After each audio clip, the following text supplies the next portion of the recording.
Headlines प्रायोजक राजयोग paints, आनंद तुमचा, रंग आमचा.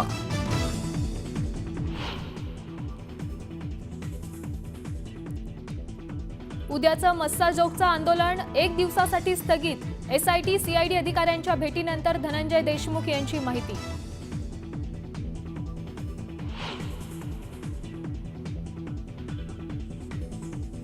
संतोष देशमुख हत्या प्रकरणी नवीन एसआयटी स्थापन. आमदार सुरेश धसांची माहिती.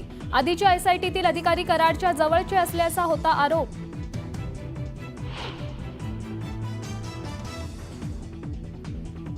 देशमुख हत्या प्रकरणाचा मुख्यमंत्र्यांनी घेतला आढावा. दोषींवर कठोर कारवाई करा, कुणालाही दयामाया दाखवू नका, फडणवीसांचे अधिकाऱ्यांना आदेश.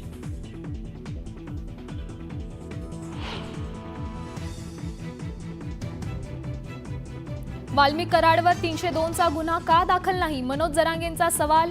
तर देशमुखांना त्रास दिल्यास मुंडेंच्या टोळीला सोडणार नाही, जरांगेंचा इशारा.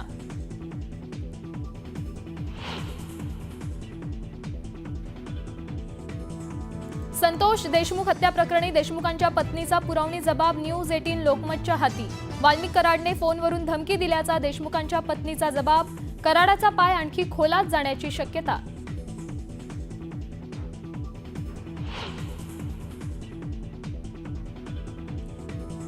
चार मुलांना जन्म द्या, 1 लाख मिळवा. परशुराम कल्याण बोर्डाच्या अध्यक्षांचं जोडप्यांना अजब आवाहन. इंदूरमधील कार्यक्रमात वक्तव्य.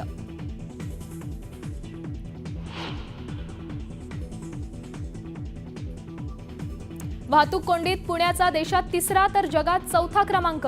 परदेशातील एका खासगी संस्थेचा अहवाल.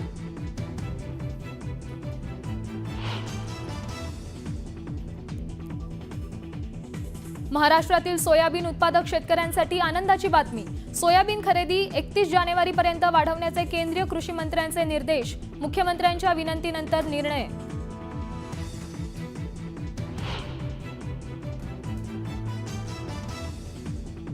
नागपूर शहरात नायलॉन मांजा विरोधात पोलिसांची मोठी कारवाई. रोड रोलर फिरवून 18 लाखांच्या किमतीचा नायलॉन मांजा केला जप्त.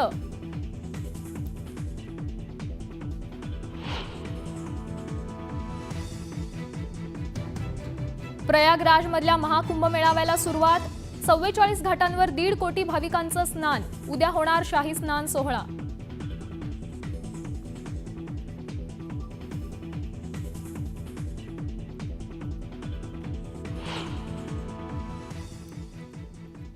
नमस्कार, मी श्यामल भंडारे. न्यूज 18 लोकमत मध्ये तुम्हा सर्वांचं स्वागत करते. सुपरफास्ट 100 मधून पाहूयात वेगवान स्वरूपातल्या बातम्या.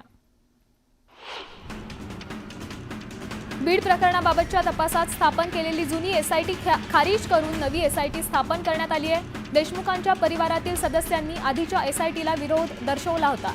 त्यानंतर बसवराज तेली यांच्याच अध्यक्षतेत नवीन एसआयटी तयार करण्यात आली आहे.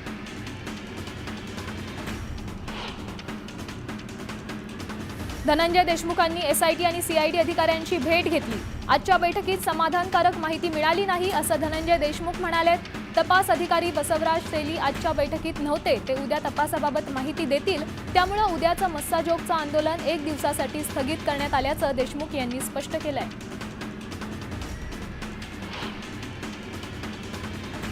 मुख्यमंत्री देवेंद्र फडणवीस यांनी बीडमधील एसपी आणि सीआयडी अधिकाऱ्यांना फोन केला. फडणवीसांनी तपासाचा आढावा घेत एकही आरोपी सुटता कामा नये असे आदेश दिलेत. दोषींवर कठोर कारवाई करा, कुणालाही दयामाया दाखवू नका असे निर्देश मुख्यमंत्र्यांनी दिले.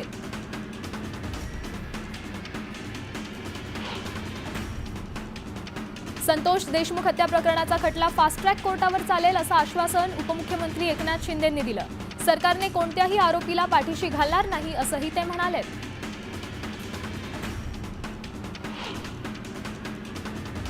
संतोष देशमुखांची बहीण प्रियंका चौधरी यांची प्रकृती अचानक बिघडली. कुटुंबासोबत बसलेले असताना त्यांना अश्रू अनावर झाले. त्याच वेळी त्यांना अस्वस्थ वाटू लागल्यामुळे रुग्णालयात दाखल करण्यात आले.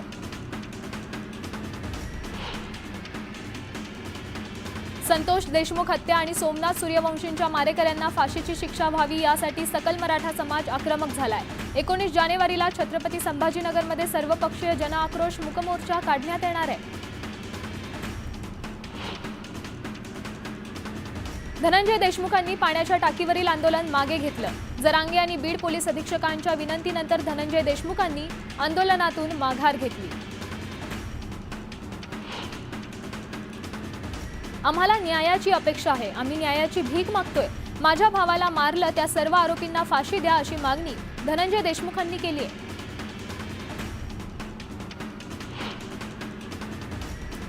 दोन तासांनंतर धनंजय देशमुख पाण्याच्या टाकीवरून खाली उतरले. खाली उतरताच मनोज जरांगेंना मिठी मारली. यावेळी धनंजय देशमुखांना अश्रू अनावर झाले.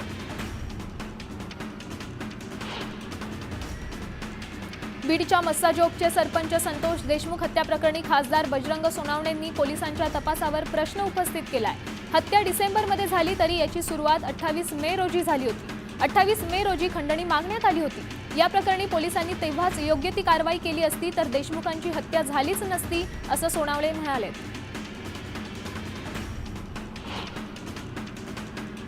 मस्साजोग प्रकरणातील दोषी आरोपींना पाठीशी घातलं जाणार नाही असं मुख्यमंत्री आणि दोन्ही उपमुख्यमंत्र्यांनी स्पष्ट केलं. त्यामुळे आरोपींना कठोरात कठोर शिक्षा होईल असं मंत्री शंभूराज देसाई यांनी स्पष्ट केलंय.